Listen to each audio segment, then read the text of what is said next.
I mean, Jordan, we're talking about high-end video tripods. You're gonna love doing this one. I think you should host it. I don't know why you don't want to do this. I posted one little video snippet where I had one tiny piece of food in my teeth and the internet destroyed me. I'm never going on camera ever again. You get 1 week off.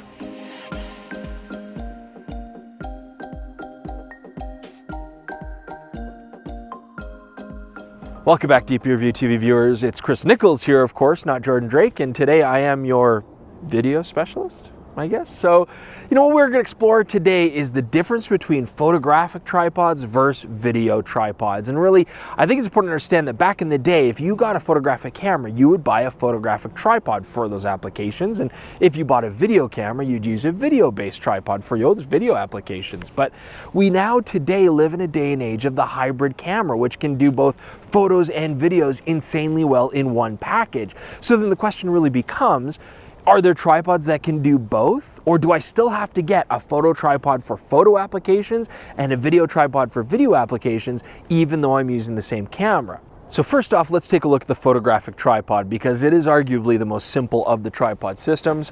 Here we have, okay, well, it's a Gazomos, but really the fact of the matter is this is made in countless factories in China. It is going to be sold under 68 different brand names, but suffice to say, I do like it. It's a carbon fiber tripod, very lightweight, but still quite stable. A good size for most mirrorless cameras and DSLRs, and it's got a de facto ball head as your standard choice for photo applications. Now, I think the main thing to remember about when you're taking photographs is you really don't want the camera to move at all most of the time. You also want a tripod that's suited for your particular camera because you want it to be as compact as possible and as lightweight as possible when you're getting up the mountain, but then when you get there, you still want it to be stable enough to freeze that camera in motion. There are some applications where we move a camera for photography, if we're doing long exposures, or maybe you want to have a free-moving gimbal wildlife head with a big long lens, but most of the time, we want to freeze this thing in one place. And it does go well beyond that too. We want the camera to stop moving, but we don't always have it in a horizontal orientation. For photography, often we want our camera to go vertical. And when it comes to video, that's not something that we do. Don't get me started, Instagrammers. And when you're looking at a video tripod, now it opens up into a lot more things because now we are purposefully going to move the camera. And in that case, we need gear that can support that. Now, this is the Manfrotto Be-Free Live. It's also a very compact, very lightweight tripod. Now, you might be wondering, why can't I just use a photographic tripod to do video work? But if you watch this movement that you're gonna see right now, a very basic pan, it's just not really gonna work very well on a ball head, and I'm gonna show you why. So I can lock the camera off for a locked off shot if I'm not gonna move, and that works fine. But if I want to do a pan, and this ball head actually does have a separate panning feature, there's a couple issues. First off, the only way to control the camera pan is to actually hold the camera itself. That's not very stable. I might be shaking it a little bit more than I want to. I don't get good leverage. And also, these ball heads aren't designed to give any resistance to smooth that pan out, so it's gonna look jittery. But here's the other issue. That pan base is parallel to the base of the tripod itself. And if the tripod is not level, my pan's gonna come up in a diagonal. I'm gonna have to play this annoying game of trying to raise and lower each leg separately until I can get this as level as possible. So now I've got the GH5S on the Manfrotto Be-Free Live, and you might first say, well, why can't I just use this for photography? Well, the main problem is the camera doesn't turn sideways, so I can't do a vertical shot, only horizontal. I'm assuming you're gonna wanna do verticals once in a while. What this does do, though, that's quite a bit different is, first off, we get fluid resistance here when we're rotating the camera, and that does help to smooth out the camera movements and get rid of some of those jitters and shakes. I also do now get a proper pan bar, which gives me the leverage and the movement. I'm not touching the camera, so I'm not bumping or moving that in any way, shape, or form. But the main benefit with having a proper video tripod is right here. I actually have a ball joint that I can level the tripod head with right here on the center column. Now, the significance of that is huge, especially when we compared it to the photo tripod. If I just fake it here and make this uneven, okay, like that, rather than have to readjust the legs to get that head level and do a nice pan, I can simply adjust this ball joint. It doesn't matter what my terrain is, I can get that leveling base nice and level, and then when I do a pan, I'm on axis. Now, the last point that I want to make about this light tripod system is it does represent a conundrum with video. The fact is, when you're doing video work, especially with larger cameras or more telephoto lenses, for example, you actually really want more weight to stabilize the whole system. This tripod's too light for this camera gear. It'd be fine for a GoPro or a small mirrorless camera, but as we start to go larger, first off, I can see that when I start doing panning and moving, I can actually see the legs flexing and moving under the energy. The other thing too is, although I do have some fluid resistance here, it's pretty minor, and I'm finding on this camera, it's very easy to do too much movement right off the bat when I start touching this handle. I'm just not getting that smooth resistance. So we need to get a more appropriate tripod for a more appropriate kit like this. All right, now here we've got a fantastic general purpose video tripod. This is the Manfrotto 545B. It's an awesome piece of kit we've used for a long time. Now, the first thing I have to say is this. A photo tripod does not have to be this big to work with a camera this size, but when it comes to video work, you have to go larger than you normally would for photos. So I win, Jordan loses in that regard. Now, this has a lot of very interesting features. Now, first off, just like the smaller tripod, we have a leveling base here. That's great, but of course you can see it's way beefier and larger. You'd be able to handle sliders really nicely or larger video cameras. And I do like having a leveling base here built into the tripod with the head separate, because then I could put a slider on here, for example. Of course, that does add a layer of complexity where you got to make sure you have screwdrivers and you have to lock those set screws in. You certainly don't want to lose them out in the field. That would be a problem.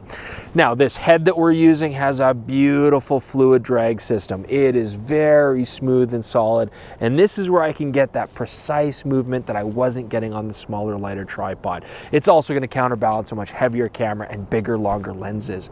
Now, the legs are, to be fair, quite light, but they are quite large and wide. You can see that we've got multiple sections that we can expand it with. And on a classic photographic tripod, if I need the legs to be out wider for more stability or get everything nice and low and stable, I usually have set click points on a photographic tripod where I can do it. But the great thing about the spreader system is that I can adjust these legs out fluidly and then just lock those spreaders down, and it'll hold the legs in place at whatever angle I need them to be.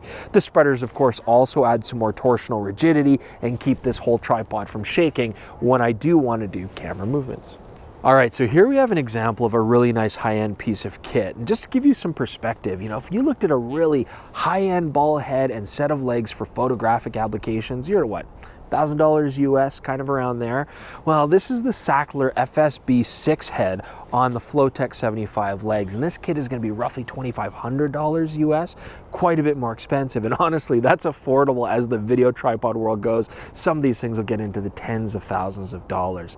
So what are we getting for our money here? Well, this does absolutely prove that a tripod for video doesn't necessarily have to be heavy. This is all carbon fiber construction. It's actually really lightweight, but it has to be large. You just cannot get away from that. You need the size and the bulk to give that rigidity and that stability when you're doing these camera movements. Now, as camera movements go, this head is really, really nice. This actually has the incorporated ball in the head, so you're not gonna be able to unscrew this and put on a like a slider or something like that. But when it comes to strength and reliability, this is fantastic. I also do like that we've got geared resistance here, much like you'd find in a bicycle. It's not fluid resistance. So what's nice about that is, as the temperature changes, conditions change, you don't get a change in the resistance of the head. And it's all indexed, so I can just, program in basically like a volume dial how much resistance I want. And so if I have a piece of kit that's heavier and larger, I can simply dial that in to my normal settings, and it's already set there for me, and it's repeatable every time. So let's try to address the question that we brought up in this video in the first place. Is there a tripod system that can work well for a hybrid camera and do both photo and video applications well? And I think the quick answer is no, not really. Now, there are definitely pieces of kit that have tried this. We have tried them all. The Manfrotto MDev system, for example, comes to mind. It's an aluminum tripod system with an incorporated leveling base in it. And that can actually even be useful for photo applications. But that Manfrotto tripod is relying on a fairly heavy construction to add that rigidity so that the movements don't shake the whole tripod. And that's really the key thing right there. If you're gonna do video camera camera movements, you just cannot get away from having a larger, more rigid system to do that. Keep in mind too, hopefully we've seen today in this video that the heads also play a huge part in what applications you can use them for. Now, have there been tripod heads designed to tackle both worlds? Yes, there have, and they've largely been pretty garbage. The problem is that they're overly large and clunky and heavy when you want to just use them for photography, and then when you want to use them for video, there's compromises in how smooth they are, what kind of drag systems they can incorporate, while not being big and large like you've seen on things like the Sackler. And again, it's just not an ideal solution. So if you want to go give those a try, you be the judge on whether those are going to work for the work that you're going to do. Otherwise, leave comments below. Let us know if there's kit that's working for you. If you found hybrid solutions, we'd love to hear that.